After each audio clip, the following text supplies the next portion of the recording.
section 1.3, exercice 3. Donc, recopier le code précédent et voir si ça fonctionne. Donc, c'est ce que j'ai fait chez moi. Donc là, j'ai recopié. On va regarder ligne par ligne. La ligne 1, j'ai déclaré et défini un tableau, donc avec 4 éléments. Ligne 2, on est en train de faire, je pense qu'il y a un problème. La ligne 2, je suis en train de copier le tableau. Je fais tab 2 égale à tab 1. La ligne 3, je vais modifier l'élément 1 dans mon tab 2. Attention, les éléments, les indices des éléments, ça commence à partir de 0. Donc là, je suis en train de modifier le premier élément qui est en réalité le deuxième élément dans mon tab 2. Je l'ai modifié à 19. Ensuite, j'affiche les deux tableaux. Donc dans l'idée, j'ai modifié le tab 2, mais je n'ai pas touché le tab 1. Et si on lance le tableau, on voit un problème ici, c'est que le tab 1 a aussi été modifié. Donc voilà, on va essayer de voir quel est le problème. En réalité, la ligne 2 en Python, quand on fait tab 2 égale à tab 1, on n'est pas en train de créer une copie du tableau, on est en train de créer une référence entre les deux tableaux. C'est-à-dire qu'on est en train de créer un lien permanent entre le tab 2 et le tab 1. C'est pour ça que dans le futur, dans la suite du code, quand je modifie le tab 2, je suis aussi en train de modifier le tab 1. Okay, donc là, on a créé, encore une fois, une référence au lieu d'une copie.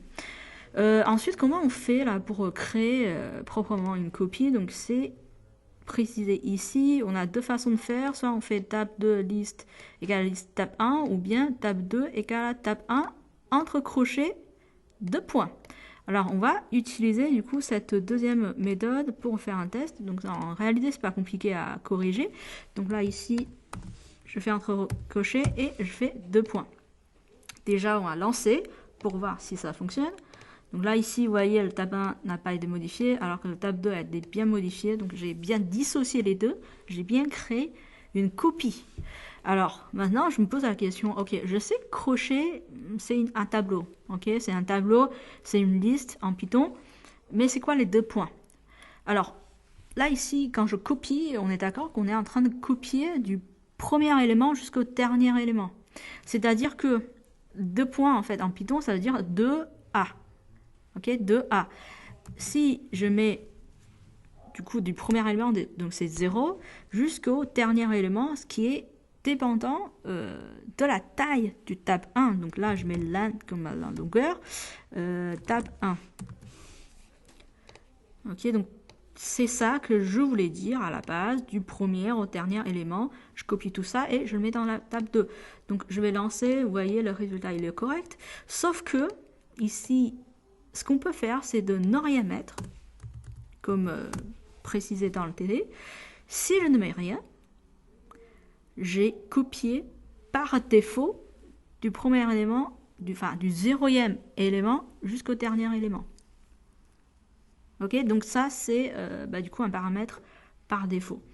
Voilà, donc vous avez le résultat qui est correct. Alors, faites attention à une chose, ça c'est seulement utile pour les tableaux.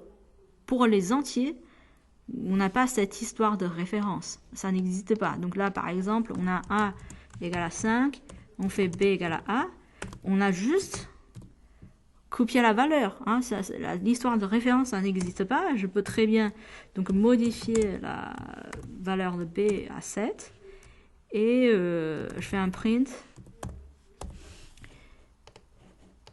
Et je vois bien que les deux valeurs ne sont pas équivalentes. Et donc j'ai pas de lien qui sera encore plus prolongé par la suite du code. Donc là, cette histoire de crochet entre crochets de points, ça existe seulement pour les tableaux.